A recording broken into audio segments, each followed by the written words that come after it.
Full results, night one and night two of WrestleMania. It's a huge show. Drew McIntyre finally won his world title in front of a crowd for all of 5 minutes. Cash in happened and new Damian Priest. So big congrats to Damian Priest. I'm really solid. I'm really good with that. Pretty sure we called that on the prediction show. Is exactly how that went down. The only difference is CM Punk was a commentary. I don't think we called CM Punk being a commentary, and that kind of led to it. But the moment I saw CM Punk coming out for commentary, I knew Seth and them were opening the show. I knew what was going to happen. I was like, "Yep, this is how we get there." This is, and it just keeps that story between Punk and Drew cooking. It just keeps it going. So there's a lot more to it than that, and I think that's going to make for more quality matchups. When CM Punk gets healthy again, him and Drew, the the promo shit alone is going to be worth its weight in gold. It's going to be fun to watch. Let's see here. We have got the Pride defeated the Final Testament in a six-man tag team Philadelphia street fight. Nobody really cared about this match, but we kind of picked the Pride being, you know, Bobby Lashley and the Street Profits going up against Akam, Razor, and Karrion Cross. And then now Final Testament's in NXT again. Like it's it's crazy what they're doing with them. I don't know what they're going to do. They're probably going to end up bringing them along. Um, Producer, has he shown up yet? I swear to God, where is he? Here? Oh, his screen's black. Well, damn. He was here, but now he's not here. He's here. He's gone. I don't know. Listen, Final Testament being in NXT just raises all kinds of more eyebrows. Why are we shifting like this again? We got the draft coming up. That's what's weird. It's like with the draft here and with all these changes already going on in the roster, it just feels to me like there's so many different um, scenarios that could happen. And I'm hopeful that everything kind of flows the way it's supposed to flow and keeps going the way it's supposed to go. Oh, hey, there he is. What's up? Technical difficulties, you know how it is. Yeah, man, I get it. I freaking get it. I don't know what's going on, but hey, I'm here. Good work so far without me. Uh, everything came out prediction wise as I called it. You heard Oh, it. really? Go back and watch it last time. Yeah, definitely. I called it. I called it. Damian Priest. Get Oh, one for the really? Boricua Sasastinos representing. Way to go. Yeah, he's Puerto Rican, right? Yeah, yeah. I'm not, but he is. How does that? I don't know. I get confused for Boricua all the time. I don't know why. Okay, yeah. Luke Kilder's chiming in. You should do your own draft, man. I don't know. I don't know because Good. like, what are you gonna do? Send Rhea and the Judgment Day click over to SmackDown, so that way they each got a championship there. Cody Good. on Raw, which puts Bailey on Raw. Which I mean, like, I'm not against any of these items, but you got to figure out who's going to be your big gets, Hmm. And the problem with moving, the problem with putting Priest and that other title on SmackDown becomes now Drew's going to be there, CM Punk's going to be there. You got a whole cavalcade You're of stories. oversaturating. You're oversaturating the market, and you're trying to make at least a split, an Yes, even split at least of the yes. talent. Um, but I mean, like they've already started a number one contenders thing, and CM Punk screwed damn McIntyre out of that on Monday. It's like there's so much there. Yeah, I am not trying to create a draft. LA yeah. Knight Not to defeat. mention, you never know who's going to be brought up from NXT up to the main shows too. So and, that's and also a that's big factor. And they were just calling guys up. They were just bringing Exactly. Carmelo Hayes. They were just bringing in Braun Breaker. Now Carmelo Hayes got another match coming up. They're doing a cage match, him and Trick Williams. Hmm. So I guess that'll be their swan song. That'll be their last one like that. And then after Trick defeats him, Trick will go after Ilya, and then Ilya will be called up. That's the way it goes right now. Ilya did well on Monday night. Hmm. Ilya versus Shinsuke. It sucks that Shinsuke is 1-28 this year. Yeah, One win, yeah. 28 It's a losses this year. shame. Dude, well, all right. And it's we were talking like we haven't seen him in a bit, and then that's his kind of I What are don't you know. gonna? All right, you got. Remember what O'Shea Edwards said last night? That's my house. Do That's my I? game. Do I? They're my Do I? tickets. Those are my tickets. Those are my sales. What does Shinsuke Nakamura do to bring in an audience? Yeah, dude, he's got great moves. I'm not going to deny that at all. Fantastic to watch in the ring. Fun as hell. Brother, eh, what are you going to do with him? You just got to have him win a bunch of mid card matches for what? Like, is he going to go against Sammy? That would be a fun match. But That they would just be did fun, that. man. They just did that shit. They literally just did that. They had Roxanne Perez come up. I don't think she's ready for that level of competition yet. Hmm. I actually, for some reason, see Tiffany Stratton being able to do more than Roxanne Perez right now. And Tiffany Stratton's already on the main roster, from what I understand. I don't think she's going back to NXT at all. Either way, we also had LA Knight and AJ Styles. LA Knight defeated AJ Styles, of course. We called that one as well.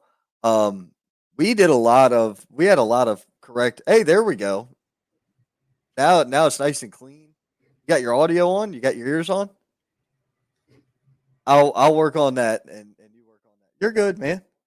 But LA Knight, AJ Styles, phenomenal matchup. That was what they both needed. They both needed a good WrestleMania showing, and they had it. So there was a lot of fun with that one. United States champion Logan Paul defeated Kevin Owens and Randy Orton in a triple threat. That was a really good way to end that match. It kept everybody like, well, Logan only won because Randy hit the RKO and then Logan threw Randy out. And, that's what we predicted anyway, was Logan Yeah. was going to. And I figured KO would take the loss there. But I don't I like was KO hoping that losing. KO, but why would they kill the momentum on Logan? Right. Uh, Regardless of how you feel about him, he has taken it to like a duck to water. He's a great talent. He's shown in the short amount of time he's able to execute at that level. His athleticism, it's surprising. Right. Um, Oh, Eric Nelson chiming in. What's up, Eric? How you doing, what's up, buddy? Eric? But they did a lot of good stuff in that matchup. Made Mhm. everybody look like $1,000,000. It was a really solid match. Everybody got a chance to shine, and then the back and forth, trying to get the comeuppance on each other, and then just the final just pull of the rug was just great. Because I was really rooting for Kevin, I really was, especially Oh after, yeah. uh, you know, before Sammy's matchup. Oh yeah. Now it's your turn. I was hoping for it. Right. It was, man, that Sammy match. We'll get to that in a few minutes. Hmm. Bailey defeated Io Sky. We called that. And here's my thing. I love watching Io Sky work. I love watching Shinsuke Nakamura work. Hmm. Io Sky's title reign was absolutely fucking forgettable. There was almost nothing of merit about it the entire time she had the belt. That's not her fault entirely. But I also believe that even though, yes, WWE is a global product, they have a global market. Yes, I'm not arguing that. My point is, it is harder for the majority of fans, which are casual viewers, to understand who the fuck they are and what they can do. You can understand Cody Rhodes. You can understand John Cena. You can understand Randy Orton, Roman Reigns, The Rock. You can understand them. You cannot, for the fucking life of you, understand Io Sky or Shinsuke Nakamura. You can't. Do you think this is where a manager would be needed for them? A mouthpiece, yes, I really do. Let's see. You want me to throw a name out there on that one? Somebody like a Sonny Ono or something like that. Somebody who can kind of be a mouthpiece and be able to do all that as well. A good solid manager would be great. I don't think that Akam and Razar can talk real well either, and that's why they had Paul Ellering, and that's why they got Paul Ellering now. But now you got Paul Ellering, right? You got Scarlett, Boudreaux, Karrion Kross, Akam, and Razor. That's 5 people in that faction already. And all 3 of the men in there are dangerous as fuck. All 3 of the active wrestlers in there are dangerous as hell. They are all fantastic wrestlers. They're all violent by nature. That's good shit. Yeah, that's But a good if you point. can't, Karrion Kross had all the upside in the world. Great look, solid promo, good talker, TikTok. That whole thing was on. Vince sent him out in a fucking BDSM gimp mask, and the whole world shit on it. That's what happened. And yes, it's a BDSM gimp mask. You can order one from Amazon. I promise. You could probably order that one from fucking Amazon. Oh, of course, Rod would know. I'm an expert in namiology. Yes. Anyway, I got to get back to where my thoughts were because I went down a rabbit hole. We're still going down. Bailey and Io. I'm glad Bailey won. That was a solid match. I had no doubt in my mind Bailey was going to win. I was really happy with everything. Cody finally finished the damn story. He did it. Man, what an emotional night. That was a great match. That was a great setup. Great surprises in game. Oh man, Deal. very big end game feel. Very big. Yeah, just great. And apparently behind the scenes, that was actually. Don't say it. Really? Don't say it. Really? No, because okay, I will tell you exactly how it's listed. Okay. Michael P.S. Hayes was the producer with Bobby Roode helping. Thank you. That's how it's listed. Yes. But still, because I know you were getting ready to say Bobby Roode was the producer, and I was going to have to go to bumfuck Egypt or wherever you are and smack you, and then come back and continue the show. Because yes, Bobby Roode was a producer on the match. He was not the producer of the match. So I'm glad that Roode helped. That's good. But you can't give him all the credit. No. Jason Jordan was involved in a bunch of shit. They were involved. When it's a matchup like that, do you know how many fucking agents are sitting there? It's like Paul's in the room, the other Paul's in the room. It's crazy. Yeah, but you got to give it to them. Like you can feel, and I guess it's kind of especially with the way that this new era is going. The Triple H era? Yeah, there's a new feel, and there's like room for creativity, room to push things, and even with some of the promos, especially with what The Rock had been pulling off, and stuff that they're doing somewhat behind the scenes, you can kind of see they're trying to push how far they can go with this, and I'm excited for it. And this match is a sign of that. I feel. When The Rock said "fuck" on Monday Night Raw, I thought I was gonna die.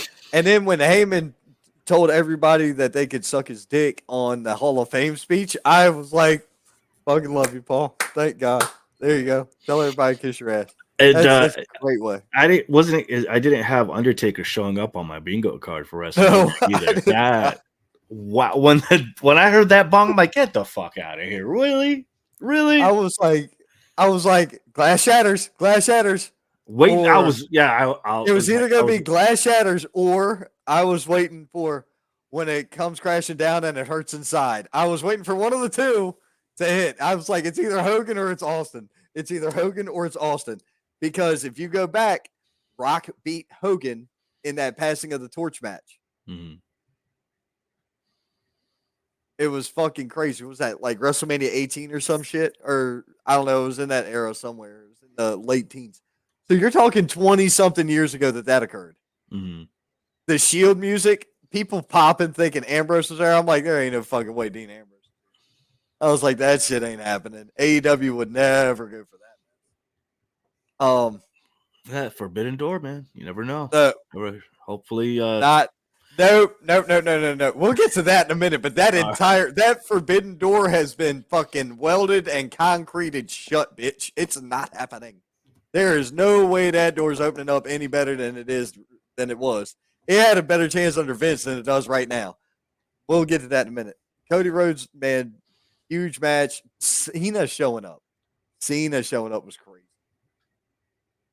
That was another solid match. That was night 2. Night 1, Rhea Ripley defeated Becky Lynch. You know, I would have been fine either way, but I'm happy that Rhea has it because I would rather somebody else finish that story. And we see Liv Morgan chuck a fucking chair across the goddamn room and hit her in the face on Monday night. Now, I mean, she hit the shit out of her on Monday. I loved it. Oh my God, I loved it. It was freaking great. That was what we needed to see, was that chair shot. You know, the chair being thrown by Liv, hitting Rhea in the head. Awesome Truth and A-Town Down Under defeat the Judgment Day and DIY. Love that. Love that match. Great matchup. They deserved it. That's the one who I was hoping to win anyways. And at least A-Town Down. I wanted DIY to win the other side, but I'm okay with this. Okay, I'm happy with it. It's great. Those two together are money every single time. And R-Truth is just a national treasure. He's a national treasure. R-Truth is a national treasure. The Miz and Truth, I'm happy with the Awesome Truth winning. And that gives him a Mania moment. And we know the person who made the fucking pants he's wearing in that. We know her. Her name is Kelsey. She's a gear maker over here in the Carolinas. I did not know that. Huh? Yes. That's dope. Yeah, I think her name is like Kelsey Nicole or something like that. Here, I'll tell you. Have you ever heard of this dude? Look at your can you see your hidden chat? Private chat rather? The forbidden chat? Yeah, the forbidden door. Yeah. Yeah. You've heard of that guy? Okay, yeah. It's his old lady or wife or interesting. Yeah. Interesting. Yep. She makes the gear. She makes gear. She does shirts. She makes some type of edibles thing, I think. She's into all kinds of stuff. Super fucking creative and very nice lady. Very, very sweet one. Rey Mysterio and Andrade defeated Santos and Dirty Dom. I kind of feel like we were calling for Dom and Escobar on this one. Yeah. I wasn't expecting the surprise Philly. That was awesome. Yeah. That was cool. Yeah, those are some big fucking luchadors. Pat McAfee killed me on that. In a very underwhelming but understandable match, Jey Uso defeated Jimmy Uso. Something felt off here, and I don't know what it was. I think everybody was like, this is going to be fire. This is going to be fire. This is going to be so hot. It's going to be so good. And to correct myself, I was hoping for Jey to win anyway. So, okay. Max Carnage chiming in. What's happening, Max? Dude, I was glad Jey won, but at the same time, I don't know. It just that match felt off. There was something bad about that match. And it could have been cold. It could have been the cold. I ain't going to lie to you. It could have been the cold because the temperature dropped that night. Yeah. The father-in-law was just like, it's stupid. It's out there 40 degrees. Like, the amount of money should have been inside. I'm like, yeah, It's good. They don't show me a building that's got that many seats inside. Yeah, exactly. Especially in the Philly area. Yeah. Nah, they would have had to go someplace with a warmer climate. They'd have had to go back down to Texas. They had to go out west to LA or whatever. But they couldn't have done And the that shit Philly there. crowd was relentless, man. Dude, they were Oof. badass. Ain't no joke. What was it? 201,000 or 202,000 tickets sold across all the shows Well, that we're weekend 72,000 attendance, 75,000 attendance, I think. each Yeah. day. Yeah. So there's your 150. Then you had Stand and Deliver was like 18. Then you had Raw and SmackDown. It was over 200K, which is fucking ridiculous. 200,000 tickets. Listen, folks, that's if you take $1 from each ticket sold, that's enough. I mean, I could pay off my house and my car and my soon to be, and I think maybe even my soon to be ex's car. I could pay all that shit off in one shot Nice. at 200 grand. So if you took $1 from each of them fuckers, now remember there ain't a goddamn ticket in that bitch that cost $1. The fees on the fee actually is more than $1. So what I'm saying to y'all is, if you can do the numbers, go ahead and try to figure it out. Even if it was $50, that's still 50 times 200,000. That's money right there. Talk about ticket sales. Yeah. Talk about ticket sales. My friend, let me tell you what that equals. 200K times 50. It's a lot of money in one building. I'm seeing the million. dollar signs, baby. It's $10 million. Yeah. That's not to mention that some of those seats were about $1,000 themselves. Some of them seats were $3,000. Elizabeth, my daughter and I looked up tickets for WrestleMania late last week or something because I had taken off for Sunday anyway. It was a holiday. Was it now? Yeah, WrestleMania Sunday. It's a fucking holiday. So we had looked up tickets, and I was like, we're going to be sitting all the way up at the top, freezing our asses off, and this is just one night, and it's like $200 or $300. Ridiculous, dude. I don't know how Front Row Guy does it, man. He's got to be like doing something. He never has to work a day in his life. He's paid out the ass. He's got a ton of money. And then the guy that you talk about, green shirt guy, is always in the front row. Yeah, that dude there has got a connect inside the company. I think somebody in his family works for him. So he's just like, I want front row tickets every time right here. I always want to buy that ticket. I could dig it. So whenever he wants to go see wrestling, he's going to go see wrestling front row there. Sami Zayn finally winning. Finally. Well deserved, too. What a hell of a match. 666 days, bro. 666 days of Gunther. Crazy. Solid matchup. I was happy to see the shit with his kids and everything. The Rock and him coming out and then meeting up with Kevin Owens too. That was like a great moment. And then they followed it up with his match. I was hoping again that Kevin would take it, especially after that cool little moment with them. Overall, I was very satisfied with that. It was a great match. Right, definitely. Bro. Other than that, we just had the main event, which was the Rock and Roman defeating Cody and Seth. That was a fun matchup for what it was. A little clusterfucky, but it was still solid. It had its moments where it was like, all right, what are you pulling out of the hat here now? But man, it was solid. Overall, Mania was good, dude. For the people that are like, that was shit. No, it wasn't. Yeah, it's just it's unfortunately fucking 2 days long. Yeah. It's 2 days long. It was still solid. Overall, I think it was a great show. It hyped up everything.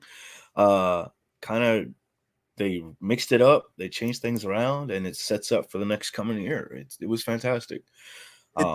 It's the reset button for the year.